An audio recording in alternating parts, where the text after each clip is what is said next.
मध्य प्रदेश के मदरसों में धर्मांतरण की शिकायत हुई है। राष्ट्रीय मानवाधिकार आयोग के पास यह शिकायत पहुंची है। बच्चों को बिना मंजूरी कुरान हदीस पढ़ाने का आरोप लगाया गया है। 556 हिंदू बच्चों के धर्मांतरण की तैयारी का आरोप है। 27 मदरसों में धर्मांतरण की तैयारी कराने का आरोप है। राष्ट्रीय मानवाधिकार आयोग ने शिकायत पर संज्ञान लिया है। एनएचआरसी ने स्कूली शिक्षा के प्रमुख सचिव से इस मामले में रिपोर्ट मांगी है।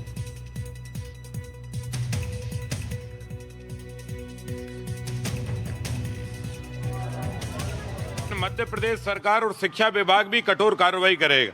किसी को भी जबरन दूसरे धर्म के ज्ञान देना और उनके मदरसों में बुलाकर उनको पढ़ाना ये न्याय उचित नहीं है और इसलिए वहाँ हम कोशिश करेंगे कि जिला शिक्षा अधिकारी और कलेक्टर को मध्य प्रदेश सरकार निर्देश देगी कि वहाँ की क्या परिस्थितियाँ और कितने बच्चे जा रहे हैं, कौन मुल्ला मौलवी इनको डराकर शिक्षा दे रहा है या कोई प्रलोभन देकर शिक्षा दे रहा है, और ऐसे जो भी मदरसे कर रहे हैं उनमें ताले लगा दिए जाएंगे।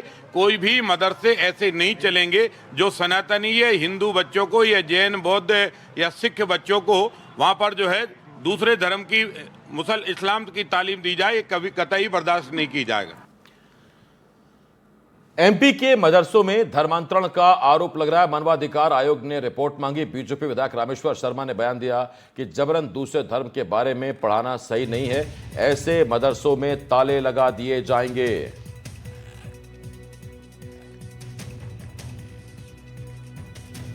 तो रामेश्वर शर्मा ने बयान दिया। उन्होंने कहा कि ऐसे मदरसों में ताले लगा दिए जाएंगे। दरअसल कुछ मदरसों में हिंदू बच्चे पढ़ते हैं और ऐसे में आरोप यह है कि करीब करीब 500 से ज़्यादा बच्चों को बिना मंजूरी के कुरान और हदीस पढ़ाई जा रही है, जो कि उन्हें नहीं पढ़ाई जानी चाहिए, ये कहा गया है। और ऐसे में अब रामेश्वर शर्मा ने कहा है कि ये गलत है और साथ ही कहा कि ऐसे मदरसों को बंद कर दिया जाएगा।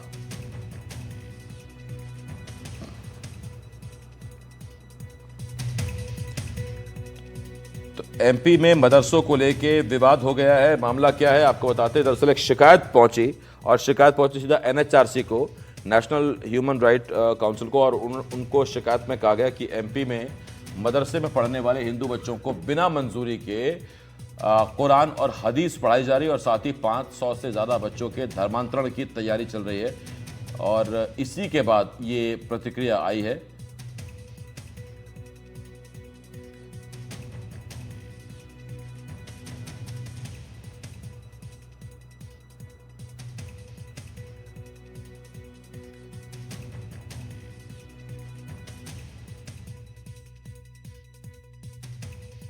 मध्य प्रदेश सरकार और शिक्षा विभाग भी कठोर कार्रवाई करेगा।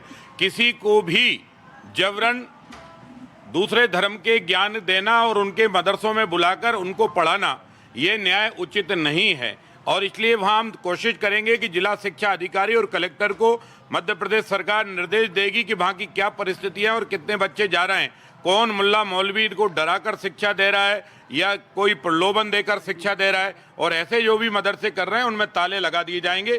कोई भी मदरसे ऐसे नहीं चलेंगे जो सनातनी या हिंदू बच्चों को या जैन बौद्ध या सिख बच्चों को वहाँ पर जो है दूसरे धर्म की इस्लाम की तालीम दी जाए, कभी कतई बर्दाश्त नहीं की जाएगा। आकाश मेरे सहयोगी इस वक्त इस बड़ी खबर पर भोपाल से हमारे साथ जुड़ रहे हैं। आकाश, कुछ साल पहले इसी भोपाल में इसी तरह की शिकायतें आई थी, उस वक्त भी जमकर बवाल हुआ था। अब एक बार फिर उसी तरह की शिकायतें, मामला सामने आया है। ये अलग अलग मदरसे हैं मध्य प्रदेश के या भोपाल से ही जुड़ी हुई ये बड़ी खबर है कि राजधानी में इस तरह की स्थिति है? आसिफ, इस बार राजधानी में नहीं बल्कि ग्वालियर चंबल अंचल के कई क्षेत्रों का नाम शिकायतकर्ता ने अपनी शिकायत में जिक्र किया है। अंबा, पोरसा, इस तरीके के कई जगह हैं और इन जगहों पर 500 से अधिक बच्चों के, जो हिंदू बच्चे हैं, उनके मदरसे में पढ़ने की शिकायत की और ये कहा है कि यहाँ पर बिना इजाज़त के हदीस और कुरान की जो शिक्षा है, जो तालीम है, वो हिंदू बच्चों को दी जा रही है। और इस शिकायत के आधार पर राष्ट्रीय मानवाधिकार आयोग ने 15 दिन के भीतर स्कूल शिक्षा विभाग से एक्शन टेकन रिपोर्ट मांगी है। बिल्कुल ठीक कहा आपने, पिछले दिनों भी, बीते सालों भी इस तरीके की शिकायत पहुंची थी। भोपाल में, कुछ दमोह में भी कार्रवाई हुई, गंगा जमुना स्कूल पर कार्रवाई हुई, कई इलाकों में इस तरीके की शिकायत के आधार पर कार्रवाई देखने को मिली। लेकिन इसके बाद भी अगर ये स्थिति है कि शिकायत कितनी सही है, फिलहाल इसकी जांच होना शेष है, क्योंकि राष्ट्रीय मानवाधिकार आयोग ने जो एक्शन टेकन रिपोर्ट मांगी उसके आधार पर स्कूल शिक्षा विभाग जवाब भी देगा और ये देखा भी जाएगा कि कहाँ कितने ऐसे बच्चे हैं, हिंदू बच्चे जहाँ जिन मदरसों में तालीम ले रहे हैं, क्या वाकई में वहाँ पर हदीस और कुरान की शिक्षा या धर्मांतरण की जो आशंकाएं, जो संभावनाएं यहाँ पर जताई गई हैं, क्या वाकई में धर्मांतरण हो रहा है, इन तमाम बातों की पुष्टि की जाएगा। हालांकि कई बार खुद मानवाधिकार की टीम भी पहुंच जाती है ऐसे संस्थानों में जहाँ पर इस तरीके की शिकायत मिलती है।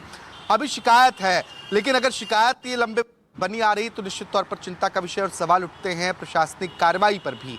हर जिले में जिले का एक शिक्षा अधिकारी डीओ नियुक्त है, जिसके ऊपर जिम्मेदारी है कि सभी शिक्षण संस्थानों की मॉनिटरिंग हो और ये तय किया जाए कि वहाँ पर सभी नियमों का पालन किया जा रहा है, चाहे वो मदरसे हों या फिर स्कूल हों, चाहे वो प्राइवेट स्कूल हों या निजी स्कूल हों या मिशनरी स्कूल हों, क्योंकि कई बार मिशनरी स्कूलों में भी इस तरीके के आरोप लगे हैं।